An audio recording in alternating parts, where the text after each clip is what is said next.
Where exactly, from a taxpayer union standpoint, where do we stand at the moment?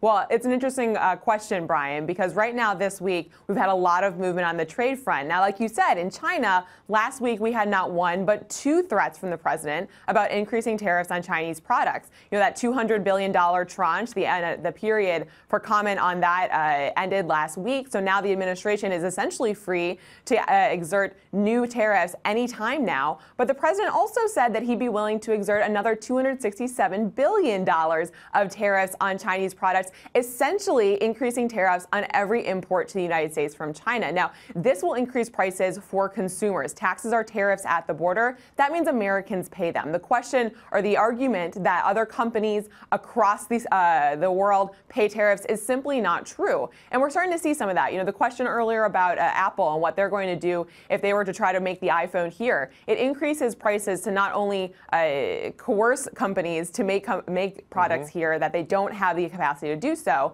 but ultimately increasing the inputs for any product that is made here is going to increase the cost for consumers. But, you know, and I've seen some erroneous headlines. I'm not calling out anybody else in the media, but I have seen some erroneous and even confusing headlines from major media publications. We do need to make it clear, do we not, that this is not $267 billion in tariffs.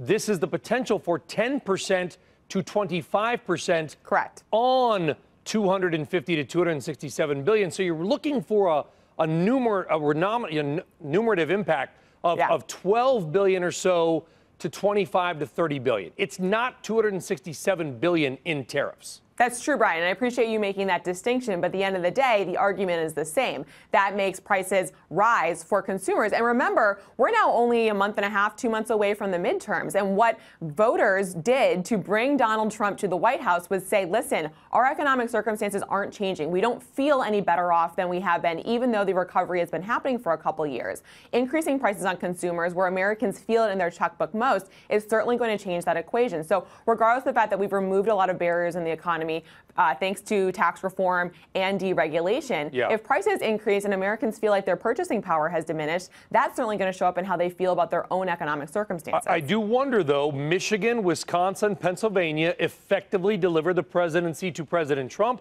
Those states have been whacked, of course, over the last 30 years or so, losing manufacturing.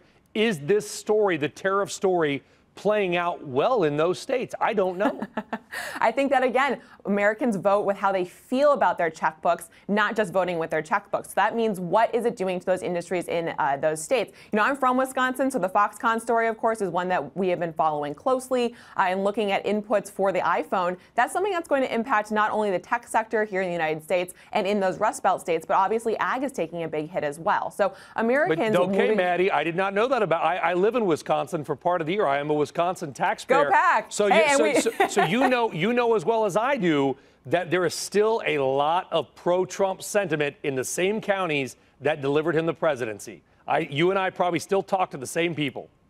That's certainly true, and I think that'll be an interesting question in November. Then, what does that mean for voters? Do they still trust the president to have their best interests in heart? Now, we know that there are a lot of advisors that have the president's ear who can give him that good advice. Your former colleague Larry Kudlow this last week said that there's always a good time to start good trade policy. So I'm hoping that that continues now, especially when we're closing in on the midterms. We see Trump start to release the brake on these tariffs and these bad trade actions, and allows the economy to continue to prosper. And Americans and Wisconsin voters will feel the effect.